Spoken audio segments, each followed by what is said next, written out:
মেসেঞ্জারে ভুলবশত আপনি আপনার বন্ধুকে ব্লক করে দিয়েছেন। এখন আপনি চাইতেছেন যে পুনরায় তার সাথে কথা বলবেন এবং আপনি তার আইডিটা সার্চ করে খুঁজে পাচ্ছেন না, কিভাবে তার সাথে কন্ট্যাক্ট করবেন এবং ব্লক এবং কিভাবে আনব্লক করবেন আজকের ভিডিওতে দেখাবো, তাই ভিডিওটি কন্টিনিউ করুন শেষ অবধি। এই গুরুত্বপূর্ণ কাজটি শেখার জন্য আমাদের চ্যানেলটি সাবস্ক্রাইব করুন এবং ভিডিওতে একটি লাইক দেন এবং অবশ্যই কমেন্ট করেন নাইস ভিডিও বা গুড ভিডিও। মেসেঞ্জারে ব্লক আনব্লক করার জন্য শুরুতে চলে যাবেন আপনার মেসেঞ্জার এই অ্যাপটিতে। সো অ্যাপটিতে আসার পর আপনারা এখান থেকে যেমন করেন, ধরেন আপনার একজন বন্ধুকে ব্লক করবেন, তার নামের উপর ক্লিক করেন, এরপর এখান থেকে ব্লক লিস্ট এখানে ক্লিক করে তার আইডিটি ব্লক লিস্টে পাঠিয়ে দেন।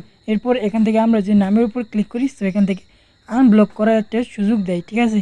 সো আপনারা কী করেন, এখান থেকে ব্যাক করে আপনার জাস্ট এই আইডিটা চাপ দিয়ে ধরে এরপর এখান থেকে ডিলিট করে জাস্ট ডিলিট করে দেন। সো এখন আপনি পুনরায় তার সাথে কীভাবে কন্ট্যাক্ট করবেন বা আনব্লক করবেন এটা এখন আপনাকে দেখাবো। সো এটা করার জন্য প্রথমে আপনারা কী করবেন, সো নিচে দেখতে পাচ্ছেন একদম নিচে 3 ডট এখানে ক্লিক করবেন। সো এখানে ক্লিক করার পর এখান থেকে উপর দেখতে পাচ্ছেন সেটিং, জাস্ট এখানে একটি ক্লিক করে দিবেন। এখানে ক্লিক করার পর আপনারা একটু নিচে আসবেন। সো নিচে আসার পর আপনার সামনে এরকম একটি ইন্টারফেস ওপেন হয়ে যাবে। আপনারা এখানে দেখতে পাচ্ছেন প্রাইভেসি অ্যান্ড সিকিউরিটি, জাস্ট এখানে একটি ক্লিক করে দিবেন। এরপর আপনার সামনে এরকম একটি ইন্টারফেস ওপেন হবে, এখান থেকে একটু স্ক্রল করবেন।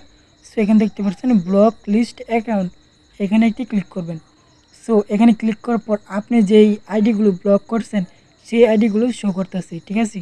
সো আমি যেই আইডিটা মাত্র ব্লক করলাম সেই আইডিটাও শো করতেছে একদম উপরে, ঠিক আছে। সো কীভাবে আনব্লক করবেন, সো আমি জাস্ট এমডি আকাশ এই নামের উপর ক্লিক করলাম, এরপর আনব্লক এখানে ক্লিক করলাম। সো এখন যদি আমি এখান থেকে ব্যাক চলে এসে এখানে সার্চ বার এখান থেকে এমডি আকাশ, সো এটা লেখার পর সার্চ করি, সো দেখতে পাচ্ছেন সেই আইডিটি এখন চলে আসি। সো আইডির উপর ক্লিক করে সো আপনি যেগুলো আগে মেসেজ বা তার সাথে কন্ট্যাক্ট করে কথা বলছেন সেগুলো আর দেখতে পাবেন না। আপনি নতুন করে তার সাথে কন্ট্যাক্ট বা কথা বলতে পারবেন, সেগুলো মেসেজ আপনি দেখতে পারবেন। সো এই ছিল আজকের ছোট্ট ভিডিওটি কেমন লাগলো অবশ্যই কমেন্টে জানিয়ে দিবেন। চ্যানেলটি সাবস্ক্রাইব করা না থাকলে চ্যানেলটি অবশ্যই সাবস্ক্রাইব করবেন এবং আমাদের পাশে থাকবেন। সো দেখাবে পরবর্তী কোনো নতুন ভিডিও নিয়ে। আল্লাহ হাফেজ।